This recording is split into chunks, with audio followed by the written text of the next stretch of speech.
ഞാനിപ്പോൾ നിൽക്കുന്നത് AR എൻ്റർപ്രൈസസിലാണ്. Calicut mini bypass ലുലുവിൻ്റെ അടുത്തായിട്ടാണ് ഈ ഒരു ഷോറൂം വരുന്നത്. ഇവിടെ ജെൻസിനുള്ള എല്ലാ ഐറ്റംസും പ്രൊവൈഡ് ചെയ്യുന്നുണ്ട്.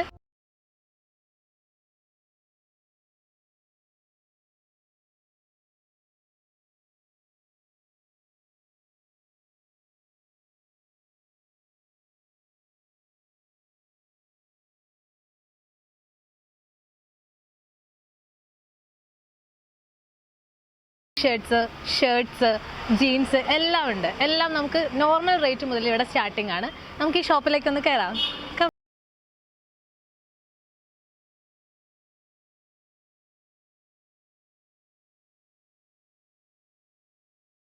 ഒരുപാട് കളക്ഷൻസ് ഇവിടെ പ്രൊവൈഡ് ചെയ്യുന്നുണ്ട്. ഇതിൽ എനിക്ക് ഏറ്റവും ഇഷ്ടപ്പെട്ട ഒരു ഷർട്ടാണിത്. നല്ല ക്വാളിറ്റി മെറ്റീരിയലാണ്. പിന്നെ ഒരുപാട് കളക്ഷൻസ് ഉണ്ട് കേട്ടോ. ചെക്കിൽ, ലൈൻസിൽ, പ്ലെയിനിൽ എല്ലാ നിങ്ങൾക്ക് ഇഷ്ടപ്പെടുന്ന രീതിയിൽ എല്ലാ കളക്ഷൻസും ഇവിടെ അവൈലബിൾ ആണ്. പ്രിൻറ്റഡ് ഉണ്ട്. എല്ലാ സൈസും ഇവിടെ അവൈലബിൾ ആണ്. പ്ലെയിനിലൊക്കെ ഒരുപാട് കളക്ഷൻസ് വരുന്നുണ്ട്. പിന്നെ ഡ്രസ് കോഡൊക്കെ അനുസരിച്ച് നമുക്ക് പർച്ചേസ് ചെയ്യണമെന്നൊക്കെ ആണെങ്കിൽ ഇവിടെ വരാം കേട്ടോ. ഹോൾസെയിലായിട്ട് ഇവിടെ എല്ലാ രീതിയിലുള്ള കളേഴ്സും പ്രൊവൈഡ് ചെയ്ത് നിങ്ങൾക്ക് ഇഷ്ടപ്പെടുന്ന രീതിയിൽ ഇവരെല്ലാം നമുക്കൊരു സർവീസ് ചെയ്ത് തരുന്നതാണ്. കാലിക്കറ്റിൽ ഈ ഹോൾസെയിൽ രംഗത്ത് ഇത്രയും വിശാലമായിട്ടുള്ളൊരു ഷോറൂം നിങ്ങൾ കണ്ടിട്ടുണ്ടാവാൻ ചാൻസ് വളരെ കുറവാണ്.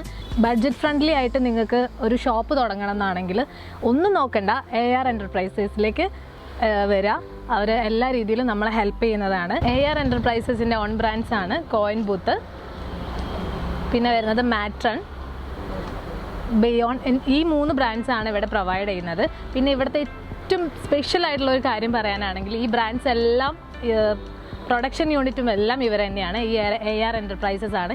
ഈ ഒരു പ്രൊഡക്റ്റിൻ്റെ മാനേജറെയാണ് സനിൽ എന്നാണ് ആളുടെ പേര്. സാർ, ഈ ഒരു പ്രൊഡക്റ്റിനെ പറ്റിയിട്ട് എന്താണെന്ന് പറഞ്ഞുതരുമോ? ട്രാക്ക് പാൻ്റ് ആണ്. ഓക്കെ, ഇതും ഹോൾസെയിലായിട്ട് കൊടുക്കാൻ പറ്റുന്ന ഒരു ഐറ്റം ആണല്ലേ? ഓക്കെ. പിന്നെ ഇതിനെന്താ പറയുന്നത്? ബോക്സർ ടൈപ്പ് വരുന്നുണ്ട്. ഇത് മെറ്റീരിയൽ ഒരു സ്പെഷ്യൽ മെറ്റീരിയൽ ആണ് കേട്ടോ. ഇത് ഫ്ലെക്സിബിൾ ടൈപ്പ് ആണോ? ഓക്കെ. പിന്നെ ജീൻസ് വരുന്നുണ്ട്. ഇത് എല്ലാ സൈസും അങ്ങനെ. ഓക്കെ. സ്ട്രെച്ചബിൾ ടൈപ്പാണ് വരുന്നത്. ഇത് വരുന്നത് കോട്ടൺ ടൈപ്പ് പാൻസ് ആണ്. ഇതിൻ്റെ എല്ലാ ഷെയ്ഡ്സും വരുന്നുണ്ട്, എല്ലാ സൈസും വരുന്നുണ്ട്. ഇതും ഈ ഹോൾസെയിൽ ഇതിൽ തന്നെ കൊടുക്കൂലേ? ഓക്കെ, ഹോൾസെയിലായിട്ട് സെയിൽ ചെയ്യുന്ന ഐറ്റം തന്നെയാണ്. ഇനി നമ്മളെല്ലാവരും വെയിറ്റ് ചെയ്തിട്ടുള്ള ഒരാളെയാണ് പരിചയപ്പെടുത്താൻ പോകുന്നത്. ഈ ഒരു AR എൻ്റർപ്രൈസസിൻ്റെ ഓണറാണ്. സാറിനെ നമുക്ക് പരിചയപ്പെടാം. സാറിൻ്റെ പേരൊന്ന് പറയുമോ? ഈ ഒരു യൂണിറ്റിനെ പറ്റിയിട്ട് സാറിന് ഒന്ന് ഒരു ചെറിയൊരു ഇൻട്രൊഡക്ഷൻ പറയാൻ പറ്റുമോ? യൂണിറ്റ് എന്ന് പറയുകയാണ്, ഞാനിപ്പോൾ ഇതിലൊരു 7 വർഷമായി ഓപ്പൺ ചെയ്തിട്ട്. ആദ്യം വേറൊരു സ്ഥലത്തായിരുന്നു. ഇപ്പോൾ ഇവിടേക്ക് മാറിയിട്ട് ഒരു 2-3 മാസമായിട്ടുള്ളൂ. ഒരുപാട് ബ്രാഞ്ചസ് ഉണ്ടോ ഇതിന്? ഇതിന് ബ്രാഞ്ചസ് ഉണ്ട്. റീറ്റെയിൽ ബ്രാഞ്ചസും ഉണ്ട്, ഹോൾസെയിലായിട്ട് സപ്ലൈ ഉണ്ട്. പിന്നെ ഒരു കട തുറക്കുകയാണെന്നുണ്ടെങ്കിൽ ആദ്യം നിങ്ങൾ പോകേണ്ടത് ബാംഗ്ലൂരിലേക്കല്ല, ഇവിടെ 160 കമ്പനിയിൽ കേരളക്കാർക്ക് പറ്റിയ ഫിറ്റിങ്ങിൽ ഇവിടെ മലയാളീസിനുള്ള ഫിറ്റിംഗ് ആണ് ഇവിടെ ഉണ്ടാവുക. ബാംഗ്ലൂർ പോയാൽ ഈ ഫിറ്റിംഗ് കിട്ടാൻ ചാൻസ് വളരെ കുറവാണ്. റേറ്റിന് മാത്രമേ 20-30 ചിലപ്പോൾ ഡിഫറൻറ്റ് ഉണ്ടാവുക. അതിനനുസരിച്ചുള്ള നെഗറ്റീവ് അതിനുണ്ടാവാനും ചാൻസ് ഉണ്ട്. അപ്പോൾ ഇത്രയും വലിയൊരു ഷോറൂം നമ്മളെ മുന്നിൽ തുറന്നു തന്നേക്കാണ് കേട്ടോ. കാരണം നമ്മൾ ഈ ഒരു ബിഗിനേഴ്സ് അല്ലെങ്കിൽ ഒരു ഷോപ്പ് ഓപ്പൺ ചെയ്യുന്ന ആൾക്കാരൊക്കെ പെട്ടെന്ന് നമ്മളെ ഒരു യൂണിറ്റ് സ്റ്റാർട്ട് ചെയ്യാന്ന് പറയുമ്പോൾ തന്നെ പെട്ടെന്ന് നമുക്ക് ഓർമ്മ വരിക ബാംഗ്ലൂർ, അങ്ങ് ബാംഗ്ലൂർ പോകാമെന്ന് പറയും. പക്ഷേ അതല്ല, ഇത്രയും ഒരു ഫെസിലിറ്റി, ഇത്രയും സോഫ്റ്റ് ആയിട്ടുള്ളൊരു നമ്മുടെ അടുത്ത് പെരുമാറ്റം, നമ്മളുടെ ഒരു ബഡ്ജറ്റ് അറിഞ്ഞിട്ട് അവർ പർച്ചേസ് കാര്യങ്ങളെല്ലാം നമ്മളുടെ കൂടെ നിന്ന് ചെയ്തു തരുന്നതാണ് ആൾ പറയുന്നത്. ലോ റേഞ്ചിന് ഒന്ന് സെയിൽ ചെയ്യണം, ഒരു കട തുറക്കണം, ലോ റേഞ്ചിന് സെയിൽ ചെയ്യണമെന്നുണ്ടെങ്കിൽ നിങ്ങൾ വരികയാണെന്നുണ്ടെങ്കിൽ നിങ്ങൾക്ക് വിൽക്കാൻ പറ്റുന്ന റേറ്റിന് നമ്മൾ ചെയ്ത് കൊടുക്കുന്നതാണ്. അതിനുള്ള എല്ലാ സാധനങ്ങളും സെറ്റ് ചെയ്ത് കൊടുക്കുകയും ചെയ്യും. അപ്പോൾ നിങ്ങൾക്ക് കണ്ടാൽ തന്നെ അറിയാം, ഒരുപാട് സെലക്ഷൻസും ഉണ്ട്, ഒരുപാട് ക്വാളിറ്റി ഐറ്റംസും ഉണ്ട്. അപ്പോൾ നിങ്ങൾ ബഡ്ജറ്റ് ഫ്രണ്ട്ലി ആയിട്ട് നിങ്ങൾക്കൊരു ഷോപ്പ് ഓപ്പൺ ചെയ്യണമെങ്കിൽ കാലിക്കറ്റിൽ ഇവിടെ ലുലു മാളിൻ്റെ അടുത്ത് മിനി ബൈപ്പാസിലാണ്.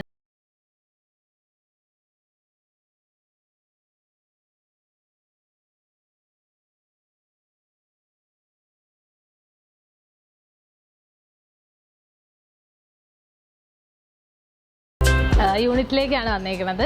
ഇതൊരു ഫസ്റ്റ് സ്റ്റെപ്പാണ്. ഇത് ക്വാളിറ്റി നോക്കി മെറ്റീരിയൽ എല്ലാം അവർ സെലക്ട് ചെയ്ത് സെറ്റ് ചെയ്ത് വെച്ചേക്കാണ്. ഇനി ഇതിവിടെ കട്ടിങ് ചെയ്യുന്ന സാറാണ്. സാറിന് എത്ര എക്സ്പീരിയൻസ് ഉണ്ട്? ഞാൻ 10-20 വർഷമായി ഈ ഫീൽഡിൽ. ആണോ? 20 വർഷത്തെ എക്സ്പീരിയൻസ് ഉള്ള ആളാണ്. അപ്പോൾ നിങ്ങൾക്ക് ചിന്തിച്ചാൽ തന്നെ അറിയാൻ പറ്റും, അത്രയും എക്സ്പേർട്ട് ആയിട്ടുള്ള സ്റ്റാഫ്സാണ് ഇവിടെ എല്ലാം ഉള്ളത്.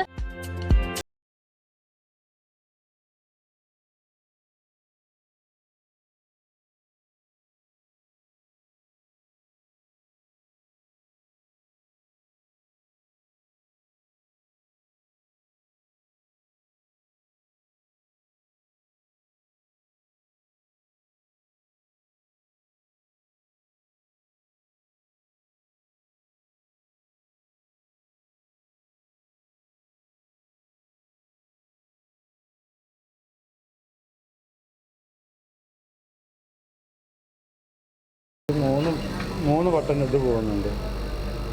ഇതാണ് ഈ ഒരു സെക്കൻഡ് സ്റ്റേജിൻ്റെ ഫൈനൽ പ്രൊസീജിയർ. ഇങ്ങനെയാണ്. ഇതിലാണ് നമ്മൾ ബട്ടൺസ് വരാം. ഇതിൽ ഈ ഒരു സെൻറ്റർ പോർഷനിൽ ഒരു സ്പേസ് നോക്കിയിട്ട് ബട്ടൺസ് ആഡ് ചെയ്യുകയാണ് ചെയ്യണത്. ഇതിവിടെ തേർഡ് സ്റ്റേജ് ആണ്. ഈ ഒരു ഷർട്ടിൻ്റെ സൈഡ് പോർഷനൊക്കെ സ്റ്റിച്ച് ചെയ്യില്ലേ? ഇത് ഫീഡർ ഫോം മെഷീൻ എന്ന് പറയും. ഇത് ഷെയ്ഡ് കൂടി വരുന്നത്, ഷെയ്ഡ് അടിക്കുന്നത്, ഷെയ്ഡിൻ്റെ കൈ ഈ എൻഡ് വരെ ഷെയ്ഡ് അടിക്കുന്ന മെഷീൻ വരും. ഓക്കെ. ഈ ഒരു ഒറ്റ പ്രൊസീജിയറിൽ ആ ഒരു ഫിനിഷിംഗ് മൊത്തമായിട്ട് വരും അല്ലേ? ആ ഒരു ഒറ്റ സ്റ്റിച്ചിങ്ങേ വരുന്നുള്ളൂ. ഡബിള് നീഡില് ഇതിൽ 3 ഇടാം, 2 ഇടാം. ഇതിപ്പോ 2 ആണ്. ഓക്കെ. 2 സ്റ്റിച്ചിങ് വരുന്നുണ്ട്. 2 സ്റ്റിച്ചിങ്ങാ വരും. ഒരേ ടൈമിൽ 2, 3, 4 ഒക്കെ കൊണ്ടുവരാൻ വേണ്ടിയിട്ട്. ഇത് 2 ആണ്. ഇതിന്റെ ഫൈനൽ വർക്ക്സ് ആണ്. പോക്കറ്റ്, പിന്നെ ആ ഒരു ജോയിനിങ് എല്ലാം, ഷോൾഡർ ഫിറ്റിംഗ് എല്ലാം കൂടെ വരുന്നതാണ്. അപ്പോൾ ഇതാ ഇങ്ങനെയാണ് അവർ ഷർട്ട് സ്റ്റിച്ച് ചെയ്ത് ഇടുന്നത്. കണ്ടോ? ഇത് ഏകദേശം ഷർട്ട് ആയി കേട്ടോ. ഇതിലിനി ബട്ടൺസ് സെറ്റ് ചെയ്യാന്നുള്ള ഒരൊറ്റ പ്രൊസീജിയറും കൂടെ ഉള്ളൂ. ബാക്കി എല്ലാം പെർഫെക്റ്റ് ആണ്. ഇനി നെക്സ്റ്റ് പ്രൊസീജിയർ എന്ന് പറഞ്ഞാൽ ഷോൾഡർ, ഈ ഒരു ഷർട്ടിൻ്റെ ഫിറ്റിങ്സ് ഒക്കെ സെറ്റ് ചെയ്യുന്നതാണ്. അതാണ് കേട്ടോ ഇവരെല്ലാം ചെയ്തുകൊണ്ടിരിക്കുന്നത്. അത്രയും എക്സ്പേർട്ട് ആയിട്ട് ഇതിൽ മാത്രം കോൺസെൻട്രേറ്റ് ചെയ്ത് 1 by 1 ഇവരിങ്ങനെ സ്റ്റിച്ച്.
പ്രീമിയം ലുക്ക് ഈ ഒരു പാക്കിങ്ങിനുണ്ട്. ആ ഒരു പ്രീമിയം ക്വാളിറ്റിയും ഈ ഒരു ഷർട്ടിനുണ്ട്.